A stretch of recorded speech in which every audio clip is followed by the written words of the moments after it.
एक कप चाय। जैसे ही यह शब्द कानों में गूंजे, वैसे ही गुंजन का रसोई में खड़े खड़े ही पारा चढ़ गया। हे भगवान, कितनी चाय पीता है यह शख्स। किस्मत फूटी होगी उस लड़की की जो इससे शादी करेगी। बेचारी की पूरी जिंदगी चाय बना बना कर पिलाते हुए ही बीत जाएगी। गुंजन धीरे से बड़बड़ाई। पास ही खड़ी राम्या ने उसे चुप रहने का इशारा किया तो उसने चाय बनाने के लिए चाय का पतीला गैस पर रख दिया। चाय बनाई और कप में निकाल कर उसे बाहर संचित को दे आई। संचित गुंजन की बड़ी बहन राम्या का देवर था। राम्या की शादी को अभी 4 महीने ही हुए थे और राम्या का कोई भाई नहीं था जो उसे लिवाने ससुराल जाए। इस कारण से संचित राम्या को छोड़ने आ गया। कल शाम को ही संचित अपनी भाभी को उसके मायके छोड़ने आया था। आज सुबह का ही उसका टिकट था, पर संचित को राम्या और उसके माता पिता ने जबरदस्ती 2 दिन के लिए रोक लिया, ये कहकर कि हम भी तो तुम्हें हमारे शहर की रौनक दिखाएं। संचित वैसे भी अपने भैया और पापा के साथ व्यापार संभालता था। भैया से पूछा तो उन्होंने भी कह दिया कि मैं संभाल लूँगा। वो लोग इतना कह रहे हैं तो तुम रुक जाओ। इसलिए संचित वहीं रुक गया। संचित को चाय पीने का बहुत शौक था और अपनी 4 महीने की शादी में राम्या को यह बात अच्छे से पता चल चुकी थी। इसलिए उसने अपनी छोटी बहन गुंजन से भी कह दिया कि संचित जब भी चाय के लिए कहे तो उसे आधा कप चाय बनाकर दे देना। संचित सुबह से 3 कप चाय तो पी चुका था।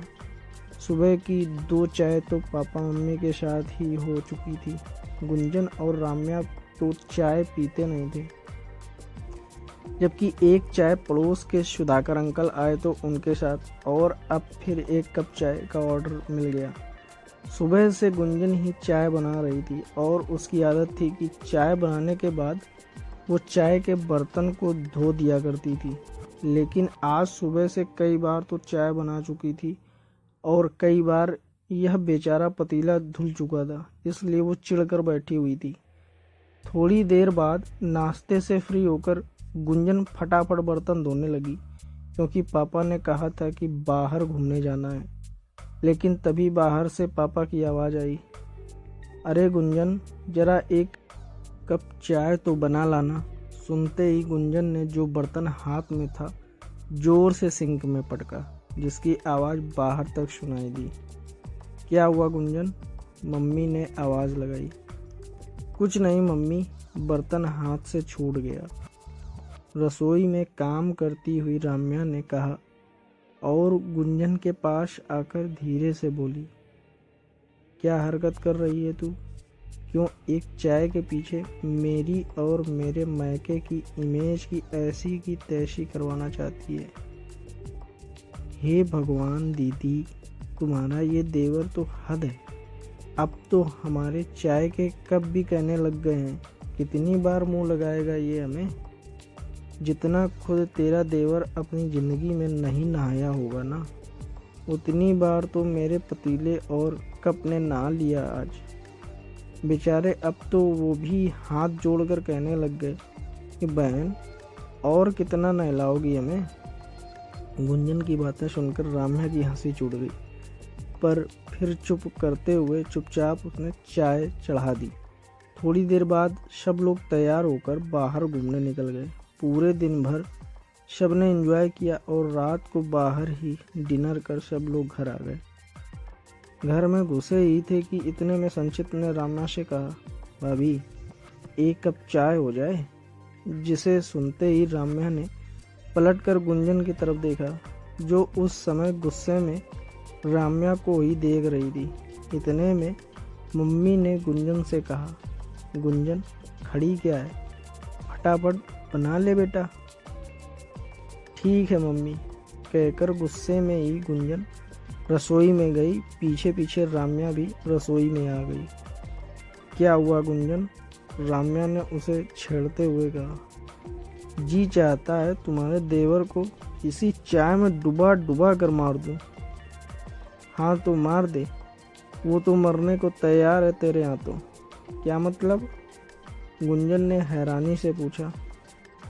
अरे जब से मेरी सगाई हुई थी तब से वो तुझे पसंद करते हैं और तुझसे शादी करना चाहते हैं।